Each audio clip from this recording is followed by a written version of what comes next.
Kumusta mga fur parents? Naghahanap ka ba ng mga quality na daily supply o needs ng mga fur babies nyo? Kami nang bahala sa inyo dahil nandito na ang Daddy's Pet para sa mga fur babies nyo. Ang pinaka-quality at pinaka-affordable pet supplies and services in town.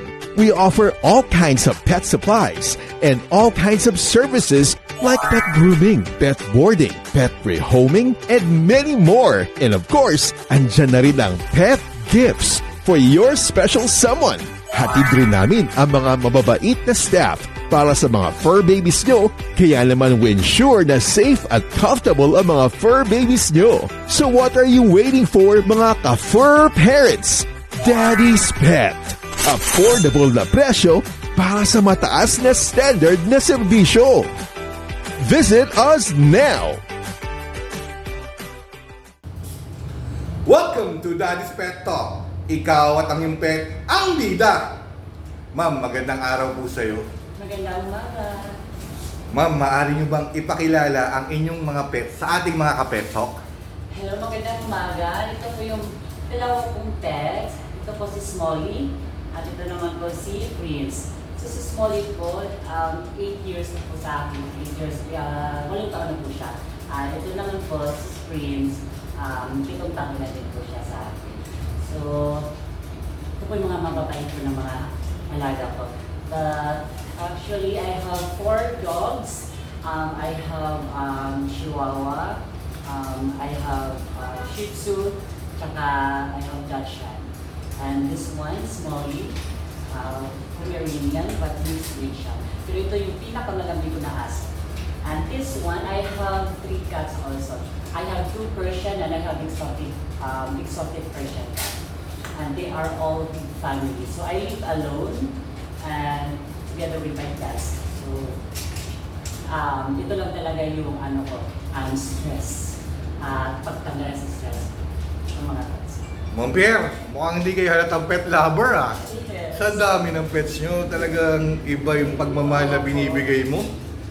Kaya may naramdaman kaagad ako nung pagdating mo rito, sabi ko parang gusto ko itong interviewin kasi yung nag-message ka sa Facebook page po, Ma'am Pierre, nakita ko na parang may kakaiba rito. Na parang nagulat ako nung dinala mo rito yung dalawang pets mo.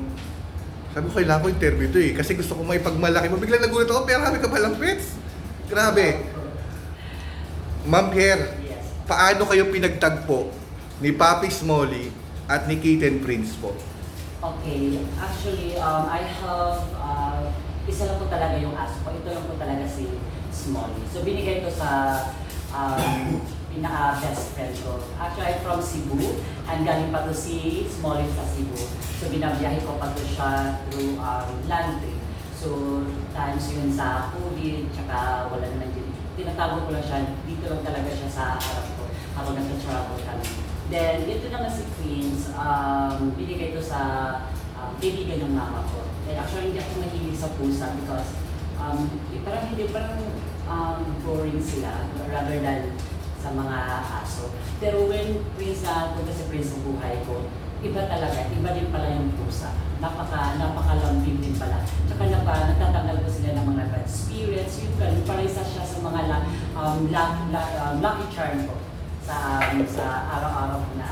So kaya ito sila, napakalambing and ito sila, and we are close to each other. Hindi sila nag-aaway, never sila nag-aaway because since yung bata pa sila, super close na talaga sila.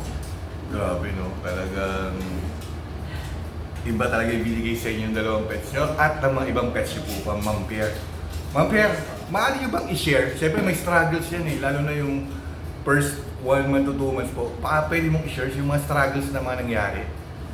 Of course, yung ano po nila, yung parang hindi sila sana, yung parang minsan kasi tatrabaho ako Saka nag-alala ko pag may sakit sila.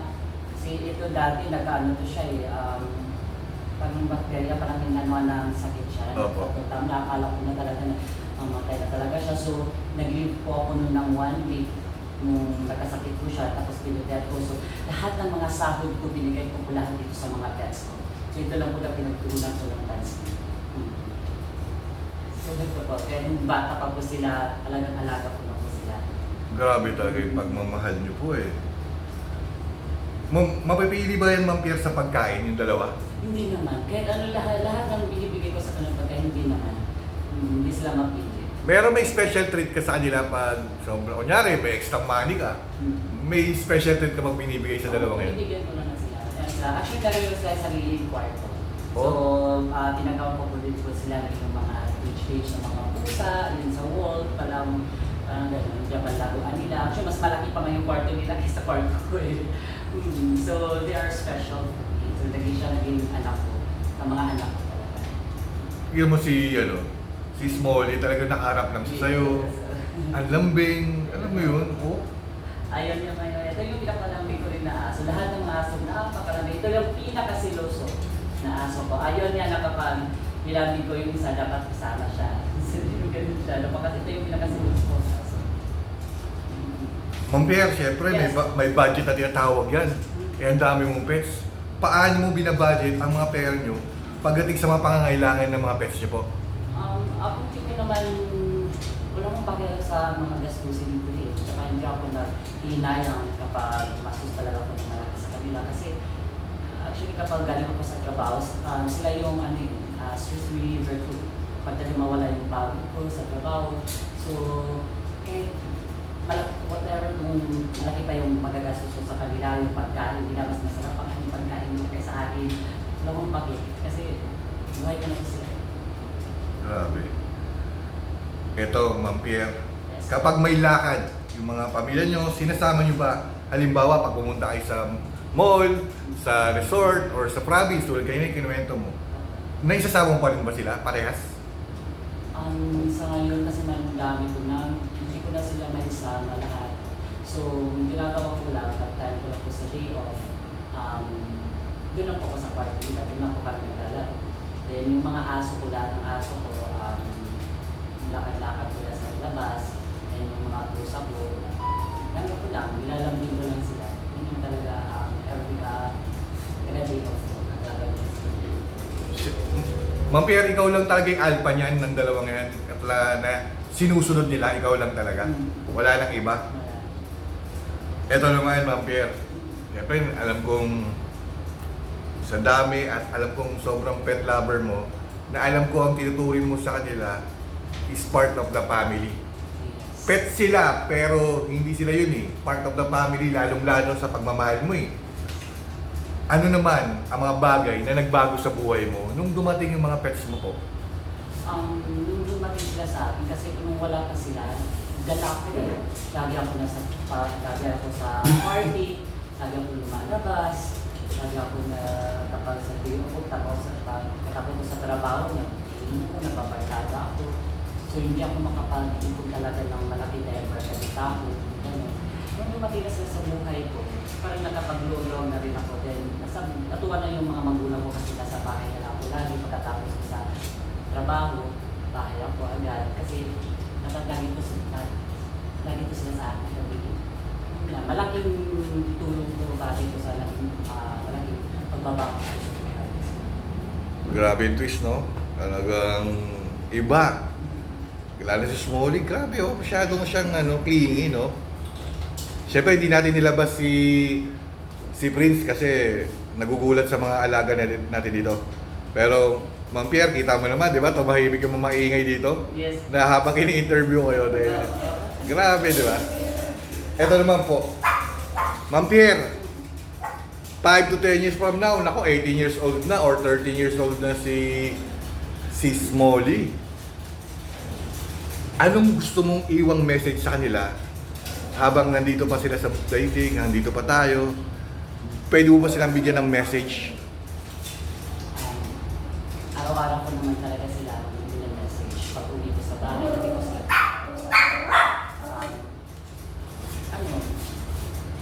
Sa ngayon na enjoy lang muna namin yung habang hindi ko muna iisip yung after kung ano mangyari sa kanila. Kasi lagi ko sila sabi na mahal ko kayo. Sana kung i-guide nyo din ako sa araw-araw kung ginagawa. Kasi alam ko na hindi kahit sila, kahit wala silang itulong sa mga yung pera, yung mga ganun. Pero yung ano nila, yung sweetness po nila, yung lambing po nila, yung palang malaking tulong talaga sa aking kapatid sa trabaho. Kaya araw-araw ko po silang pinakausap na mahal talaga. Ma'am Pierre, sa tingin ko rin naman, yung pagmamahal mo, 10 times ibinabalik ng pets mo. Kasi alam mo naman natin na ang mga utak talaga niyan, 2 years old to 5 years old, 9 years old na bata, na napakalambing. Kasi ito, Ma'am Pierre, may kasabihan nga po na sinasabi ko na sa bawat pag-alis natin sa bahay, wag nating kalimutan na pag-uwi natin, may laging may naghihintay sa atin na si Smolly. Lagi niyang inaabangan ng pagdating mo. Malungkot siya ng pag-alis mo, pero si Smolly, inaabangan niya lagi ang pagdating mo at saka si Prince. Di ba ko? Ma'am Pierre, ito naman. Anong promise mo or may papangako mo sa iyong mga pet?